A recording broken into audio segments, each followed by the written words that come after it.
नमस्कार. आजपासून आपण श्री परमानंद स्वामी लिखित कृष्ण सखा माझा भाग 1 वाचायला घेतो आहोत. समर्पण. सगुण प्रेमभक्तीचा आनंददायी मार्ग दाखवणाऱ्या सद्गुरुनाथ श्री अवधूत स्वामी यांच्या पवित्र चरणी त्यांच्याच कृपेने लाभलेलं हे भक्तिभावाचं सुमधुर फळ सप्रेम समर्पण. श्री परमानंद स्वामी.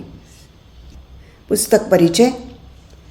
नारद ऋषी आणि लक्ष्मी यांच्या संवादातून उलगडत जाणारं हे कृष्णचरित्र कृष्ण सखा माझा भाग 1 अतिशय बोधप्रद आहे.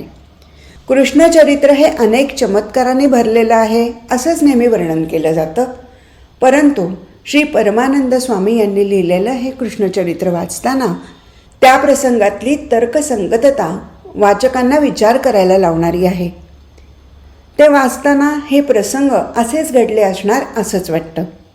उदाहरणार्थ, कृष्णाची बंदीशाळेतून मुक्तता, यमुनेला आलेला पूर, नंदराजाच्या कन्येला घेऊन वसुदेवाचं मथुरेला येणं इत्यादीमधील चमत्कारापेक्षा त्यामधील तर्कसंगत विचार मनाला भावतात आणि बुद्धीलाही पटतात. तसेच चमत्कार या विषयाबद्दल नारद आणि लक्ष्मी यांचा संवादही लोकांना विचार करायला लावणार आहे.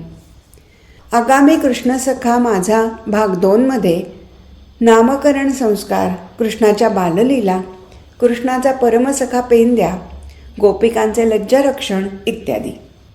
सौ प्रतिमा प्रवीण आठवले. भाग 1. गाऊया कृष्ण गुणकथा. भगवान नारायणाने स्वतःच निर्मिलेल्या या सृष्टीमध्ये विशिष्ट कारणासाठी आणि कार्यासाठी अनेक अवतार घेतले. त्यामध्ये त्रेतायुगातील रामावतार आणि द्वापार युगातील कृष्णावतार हे विशेषत्वाने प्रकट झाले. सकृत दर्शने रामचरित्र आणि कृष्णचरित्र ही 2 चरित्र बाह्यांगाने अत्यंत वेगळी दिसली, तरी ती अवतार चरित्र ही एकाच नारायणाची होती. त्यामुळे त्या अवतारात घडलेलं कार्य जरी भिन्न होतं तरी त्यामागील कार्यशक्ती ही एकच होती. एवढंच नव्हे तर त्या कार्याचा मूळ हेतूसुद्धा एकच होता. त्या वेळेच्या काळानुसार आवश्यक असलेले कार्य घडवण्यासाठी तसतसं अवतार चरित्र प्रगट झालं. परंतु सामान्य जीवांचा उद्धार करून त्यांना आत्मकल्याणाचा मार्ग दाखवावा हा त्यामागील हेतू एकच होता. त्रेतायुगामध्ये सद्गुरूशिवाय परंपरा खंडित होऊ लागल्यामुळे आत्मप्राप्तीचं ज्ञान आणि त्याचा मार्ग या दोन्हीचा लोप होण्याची वेळ आली. त्यावेळेसच रामावतार झाला आणि स्वतःच सद्गुरूंना शरण जाऊन आत्मज्ञान प्राप्त करून घेऊन तसा आत्मानुभव घेतलेल्या प्रभुरामाचं दिव्य चरित्र प्रकट झालं. आत्म्याच्या अधिष्ठानावरील आत्मधर्माला प्रमाण मानून आपलं जीवन जगणाऱ्या प्रभुरामाच्या अंतःकरणाची अवस्था मात्र अप्रगटच राहिली. सद्गुरू कृपेने आलेल्या अनुभवातून आत्मचिंतन घडता घडता रामाच्या अंतःकरणाच्या अवस्थेला प्रगट करणारा हा राम माझा हा ग्रंथ लिहिला गेला आणि 2000 साली श्री दत्त जयंतीच्या शुभदिनी तो प्रकाशितही झाला. रामावताराचं रहस्य अनुभवाने जाणून घेतल्यावर कृष्णावताराचं रहस्यही जाणून घेणं आवश्यकच ठरलं आणि केवळ सद्गुरू कृपेनेच ते शक्य होऊ शकलं.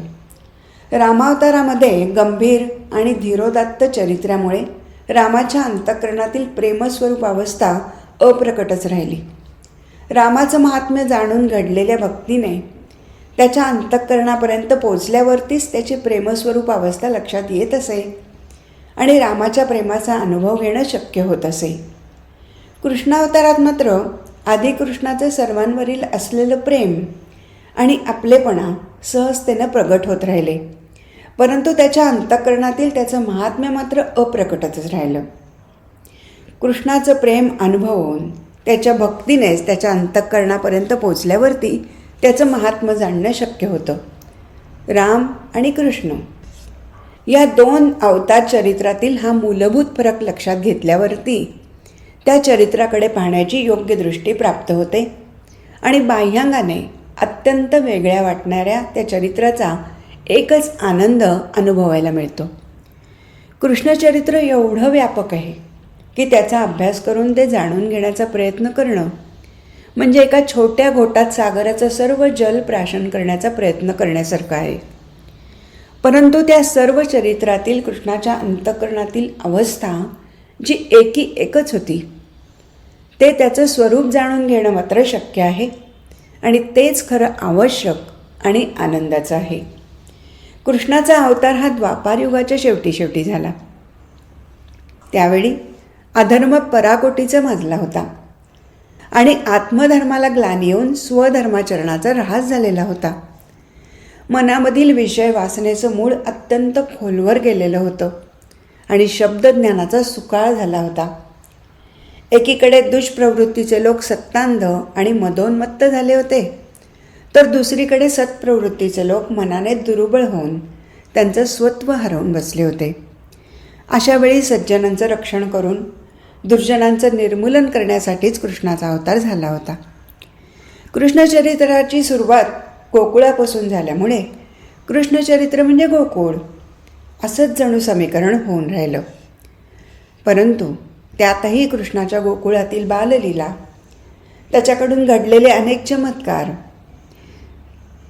आणि त्याच्याकडून प्रगटलेले अचंबित करणारे आणि काही वेळा अविश्वसनीय असे वाटणारे पराक्रम, एवढंच कृष्णचरित्र लोकांना माहीत आहे आणि तेवढंच कृष्णचरित्र लोकांच्या मनाला भावतं. कृष्णाकडून घडलेल्या अनेक खोड्या आणि थट्टामस्करी हा मात्र काही जणांच्या दृष्टीने कौतुकाचा तर काही जणांसाठी टीकेचा विषय झाला. परंतु कृष्णचरित्राकडे भक्तिमार्गाच्या दृष्टीने पाहणं अत्यंत योग्य आहे आणि तसं पाहणं हेच खरं कृष्णाचं अंतःकरण जाणण्यासाठी अत्यंत आवश्यक आहे.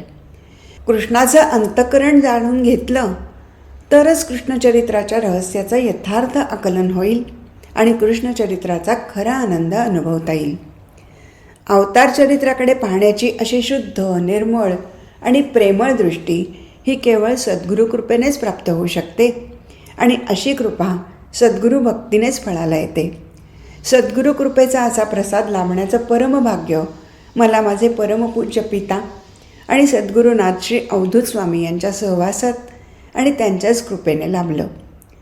गुरुशिष्य नात्यांमध्ये त्यांनी व्यापक परमेश्वराचं आत्मज्ञान प्रकट करून मला माझ्या ईश्वर स्वरूप आत्म्याची ओळख करून दिली.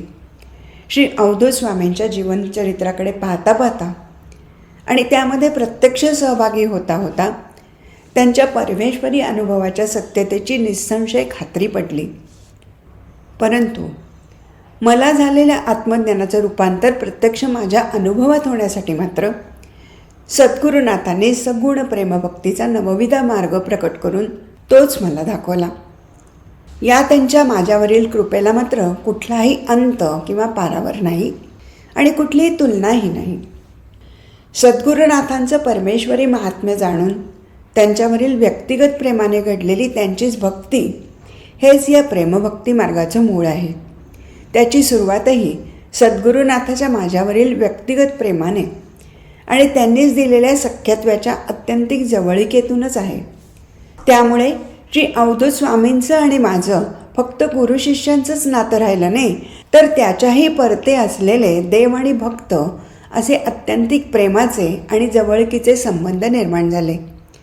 श्री अवधूत स्वामींनी निर्याण अंगीकरण्याच्या काही काळ आधीच राधा आणि कृष्ण यांच्या प्रेमभक्ती संबंधाचं रहस्य प्रगट करणारं संगीत राधाकृष्ण हे नाटक लिहिलं होतं. या नाटकाचे श्री अवधूत स्वामींच्या सहवासात घडलेलं वाचन, संवाद आणि मनन आणि त्यांच्या निर्णयानंतर त्या नाटकाचे रंगमंचावर प्रत्यक्ष झालेले अनेक प्रयोग पाहून कृष्णाच्या गोकुळातीलच नव्हे तर सर्वच चारित्र्याकडे पाहण्याची सम्यक आणि सखोल दृष्टी प्राप्त झाली. कृष्णाच्या चरित्रातील एक मूलभूत आणि मुख्य सूत्र जाणवलं आणि ते म्हणजे कृष्णाने अगदी लहानपणापासून सर्वांशी साधलेली प्रेमाची जवळीकता आणि सर्वांना दिलेलं सख्यत्व. श्री अवधूत स्वामींच्या सहवासात हाच अनुभव मी घेतला आणि त्यांच्या निर्याणानंतरही त्यांच्याच कृपेने घडणाऱ्या परंपरेच्या कार्यामध्येही हाच अनुभव घेत राहिलो. हा अत्यंत आनंददायी अनुभव घेत असतानाच घडलेल्या आत्मचिंतनातूनच कृष्णाचं सगुण चरित्र अंतःचक्षुपुढे साकार होऊ लागलं.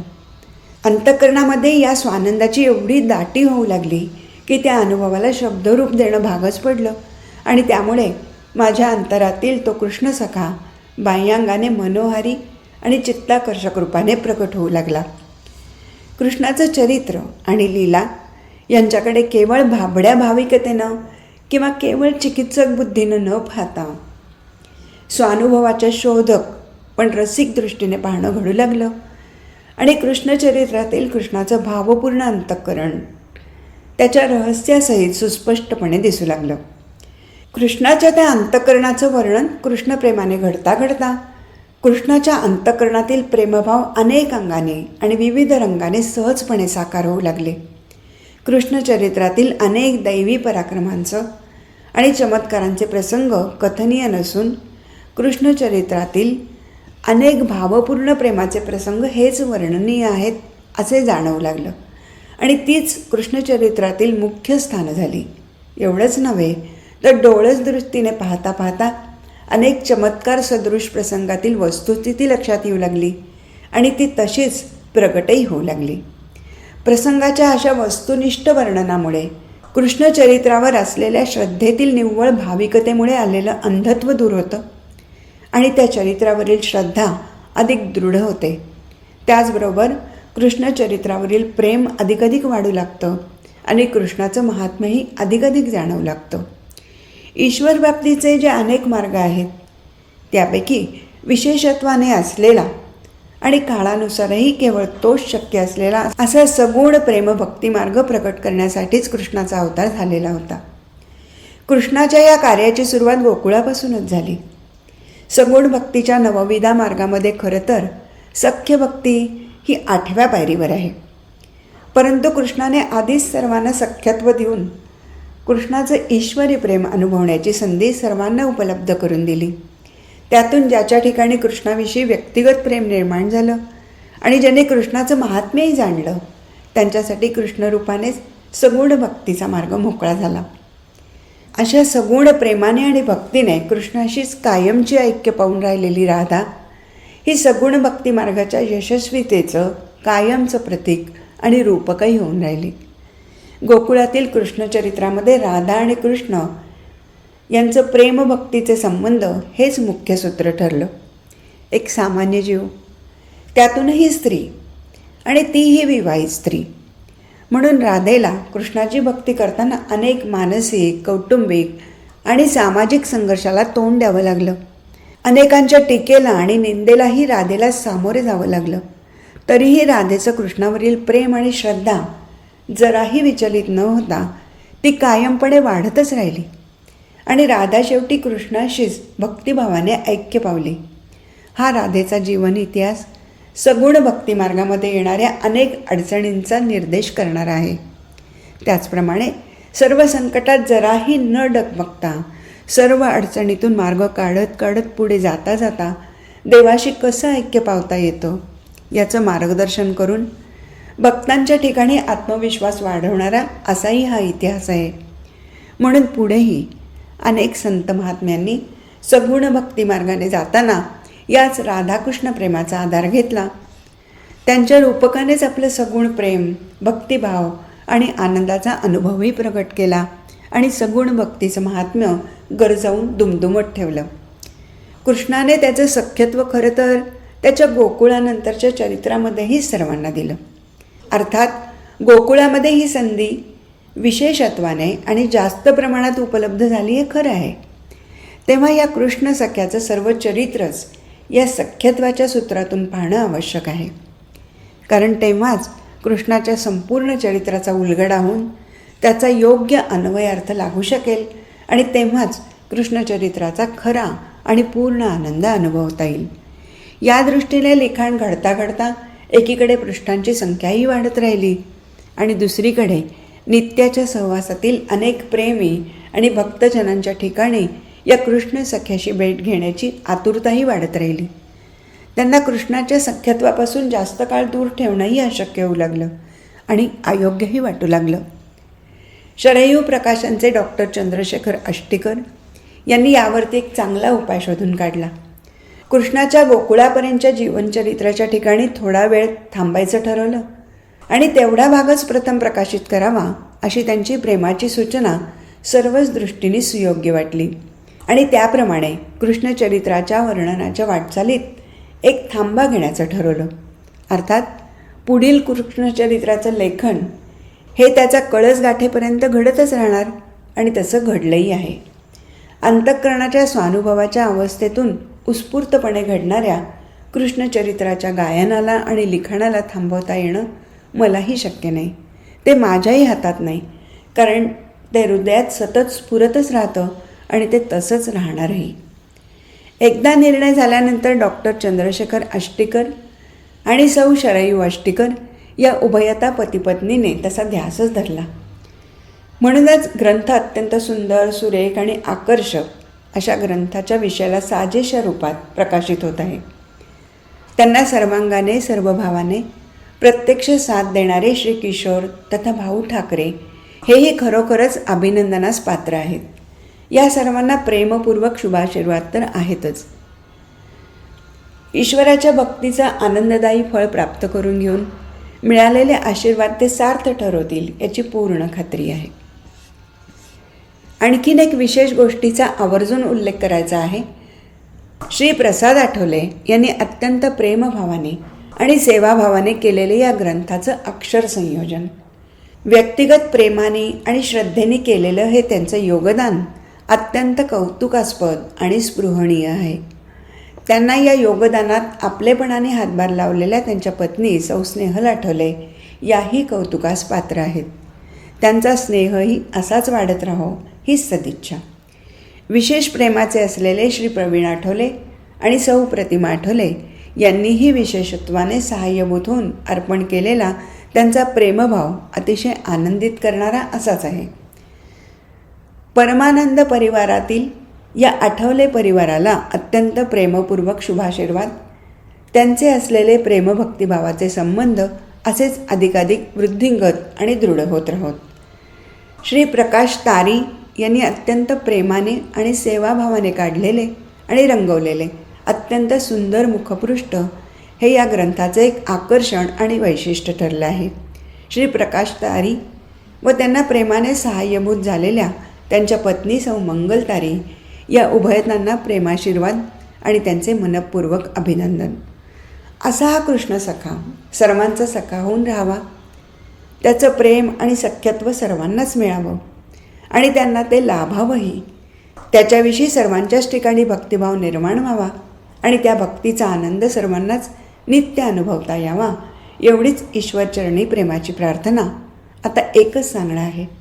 अवधूत नाथा महिमा हा तुझा, तूची राम माझा, तूची कृष्ण माझा. श्री परमानंद स्वामी. नारायण नारद भेट. नारायणाचा अत्यंत प्रिय भक्त नारद हा नारायणाच्या प्रेरणेनुसार भूतलावर मुक्तपणे विहार करत होता. नारायणाच्या संकल्पाने निर्माण झालेल्या सृष्टीतील सर्व घडामोडी अवलोकन करून त्याचा अभ्यास करणं आणि त्याचा साध्यंत समाचार नारायणाला जाऊन कळवणं हे तर नारदाकडून सहजपणे घडत होतंच. पण तरीही जेव्हा जेव्हा आणि जशी जशी संधी मिळेल तेव्हा तेव्हा किंवा वेळप्रसंगी तशी संधी मुद्दाम निर्माण करूनही नारायणाच्या थोरवीचे गायन करणं आणि त्याच्या भक्तीचं महात्म्य प्रकट करणं हा त्याचा केवळ छंदच नव्हे तर स्वभावच होऊन राहिला होता. नारायणाच्या अंतःकरणात नारायणाची प्रेमळ आणि आनंददायी मूर्ती स्थिर होती. त्या मूर्तीच्या अस्तित्वाच्या जाणीवेनेच आनंदाचा अनुभव सहजपणे नारदाच्या हृदयात स्फुरत होता आणि त्यातून निर्माण होणाऱ्या प्रेमाच्या आनंद लहरी नारदाच्या मनालाही पूर्णपणे व्यापून राहत होत्या. हृदय आनंदानुभवाच्या परिपूर्ण अवस्थेत तर मन नारायणाच्या प्रेमभावाने संपूर्ण भरून वाहण्याच्या अवस्थेत. असे हे नारदाच्या अंतःकरणात निर्माण झालेलं द्वैतच नारदाला उत्कट भक्तिभावानं सदैव युक्त करून ठेवित होतं. हृदयात नारायणाशी पूर्णपणे ऐक्याचा आनंदानुभव आहे आणि तरीही मनाच्या ठाई त्या नारायणविषयीचं अत्यंत प्रेम पुन्हा वेगळेपणाने राहतच होतं. ते वेगळेपण मनाला सहन होत नसल्यामुळे त्या प्रेमयुक्त मनाची ओढ हृदयातील नारायणाकडेच होती. ऐक्य पावण्यासाठी वेगाने आणि अवेगाने धावणारं भक्तिभावपूर्ण झालेलं मन हृदयस्थ नारायणाशी ऐक्य पाहून सर्व विभक्तपण लयाला नेत होतं आणि तिथेच विलीन होत होतं.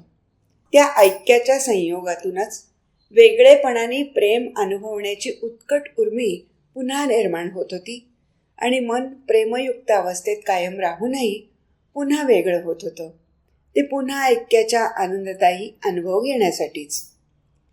ज्याप्रमाणे सागराच्या जलाठायी त्या जलाच्याच लहरी निर्माण होतात, त्या लहरी एखाद्या वेळेस प्रचंड लाटांचं रूप धारणही करतात, परंतु जेवढ्या सहजतेनं त्या लहरी निर्माण होतात तेवढ्या सहजतेने पुन्हा त्या सागराच्या ठाईच विलीन पावतात, पुन्हा निर्माण होतात आणि काही काळ सागराठाईच वेगळेपणाने खेळतात आणि पुन्हा सागरातच विलीन होतात.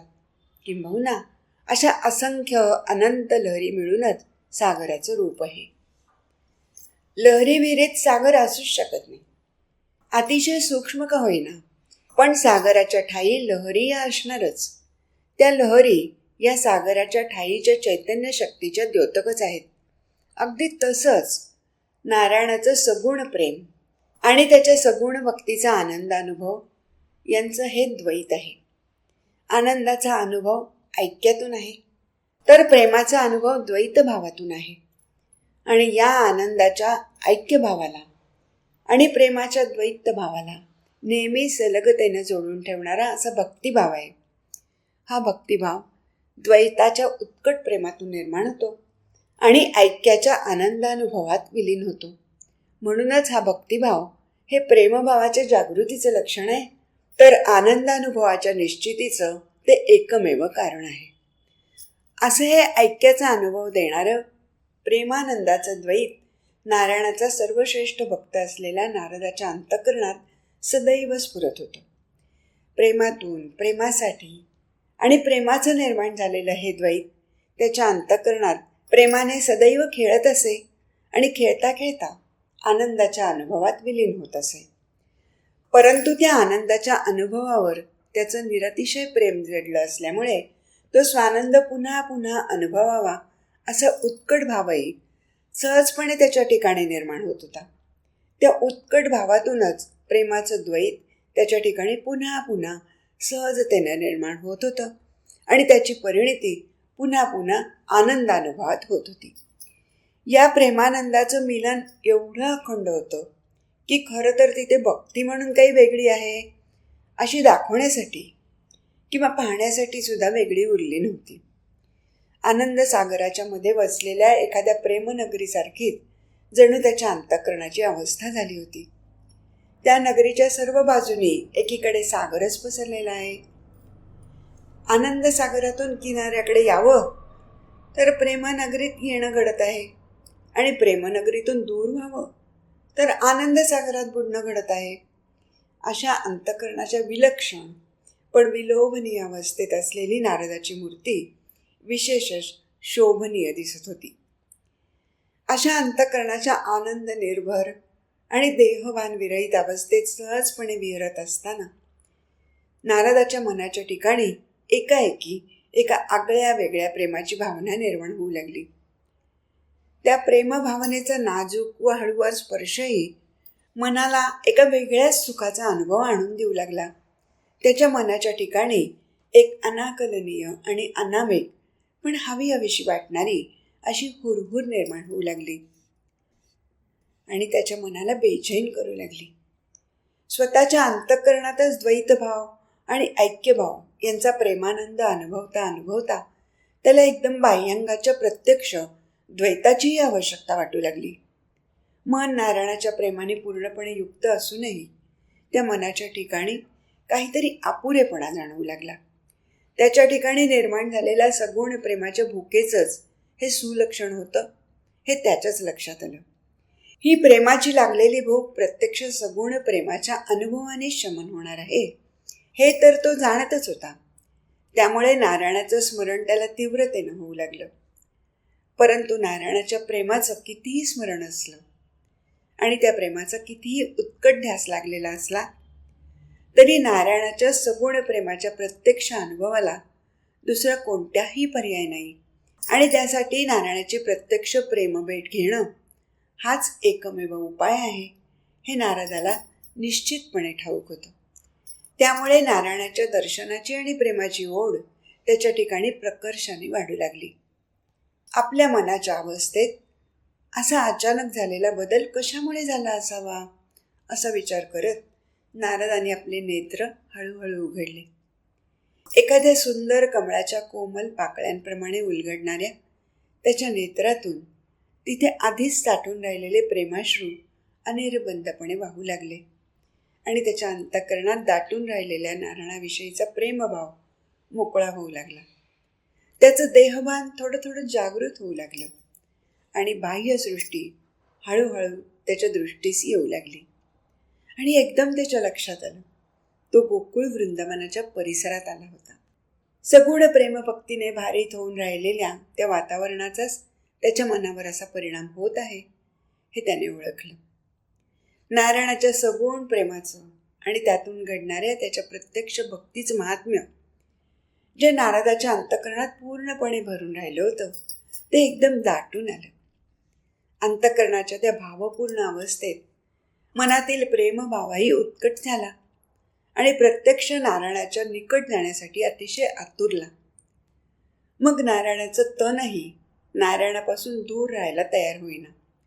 प्रेमाच्या आवेगाने नारायणापाशी आधीच जाऊन पोचलेल्या मनानेच त्या नारदाच्या देहालाही वेग दिला आणि निमिषार्धात नारद वैकुंठात येऊन पावला. नारायणाची भेट घेण्यासाठी धावतच पुढे आलेल्या नारदाने नारायणाकडे पाहिले मात्र आणि चकित होऊन त्याने स्वतःला सावरलं. नारायणाच्या एका आगळ्या वेगळ्या रूपाचं दर्शन त्याला घडलं. लक्ष्मीसह झोपाळ्यावर बसलेला नारायण लक्ष्मी समवेत बोलण्यात अतिशय रंगलेला आणि गुंगलेला होता असं दिसत होतं.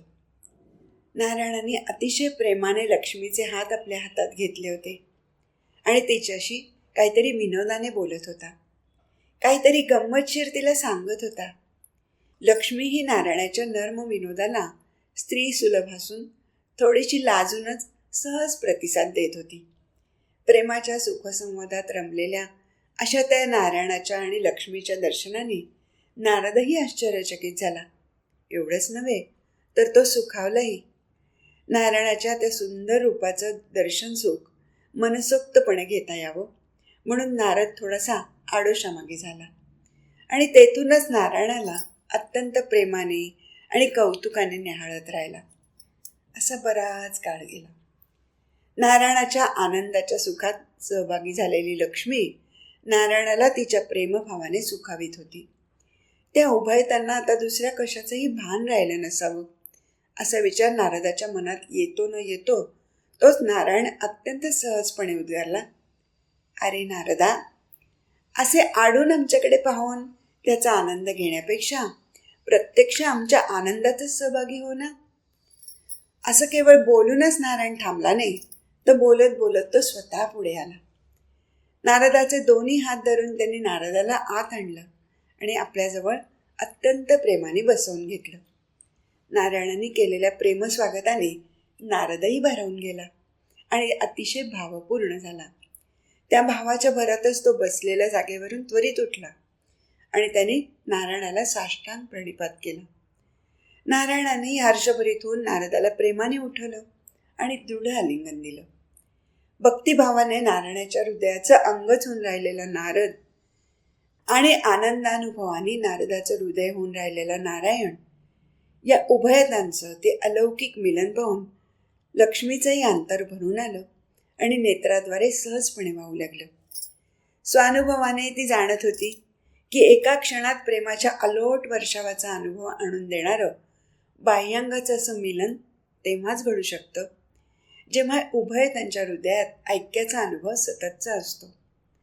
अंतःकरणातील प्रेमभाव क्षणाक्षणाला वाढून दाटत असतो आणि म्हणूनच बाह्यांगाच्या एका साध्याशा निमित्तानेही क्षणार्धात तो उत्कटतेने प्रगट होतो. नारायणाच्या आणि नारदाच्या आनंदाच्या अनुभवात आपल्या प्रेमभावाने आधीच समरस झालेली लक्ष्मी त्या आनंदात प्रत्यक्ष सहभागी होण्यासाठी पुढे आली. सर्वप्रथम तिने त्या देवभक्ताच्या अपूर्व आणि अनुपम जोडीला दोन्ही कर जोडून प्रेमपूर्वक वंदन केलं. तिच्या मुखातून नारायणाच्या प्रेमाने आणि त्याच्या थोरवीने भरलेलं असं त्याच्या भक्ती महात्म्यपर शब्द सहजच ओघाने प्रकट होऊ लागले. हे भक्त प्रिय नारायणा, तुला त्रिवार वंदन असो. त्रिवारच का, खरे तर वारंवारच तुला वंदन आहे. साऱ्या त्रिभुवनात नित्य वंदनीय असा तूच एकी एक आहेस. एवढंच नव्हे तर तू सदा सर्व काळी स्मरणीय, पूजनीय आणि भजनीय आहेस. तुझ्या ठिकाणी नित नाविन्याने घडणाऱ्या आनंददायी लीला पाहता पाहता आणि जाणता जाणता, जेव्हा पाहणं संपतच नाही आणि जाणणं पुरं होतच नाही, तेव्हा तुझ्या चरणावर मस्तक ठेवून विनम्र भावाने तुला वंदन करणं हा एकच पर्याय शिल्लक राहतो. बरं, तसं वंदन पुन्हा पुन्हा करूनही प्रेमभावाची पूर्तता होत नाही ती नाहीच. तो तर अधिकच वाढून राहतो. कुठल्याही कृतीने त्या भावाची पूर्ती होण्याऐवजी तो त्यामुळे अधिकच वाढतो. हेच तर तुझ्याविषयीच्या प्रेमभावाचं विशेषत्व आहे. पण म्हणूनच तुझ्याविषयीच्या प्रेमभावानं मन नित्य दाटून भरलेलं राहतं. तिथे तुझं वेगळेपणाने स्मरण करणं शिल्लकच राहत नाही आणि त्याची आवश्यकताही राहत नाही. कारण तुझ्या प्रेमलीला स्मरता स्मरता त्याचं मूळ असलेल्या तुझ्या प्रेमस्वरूप अंतःकरणाचं स्मरण होतं.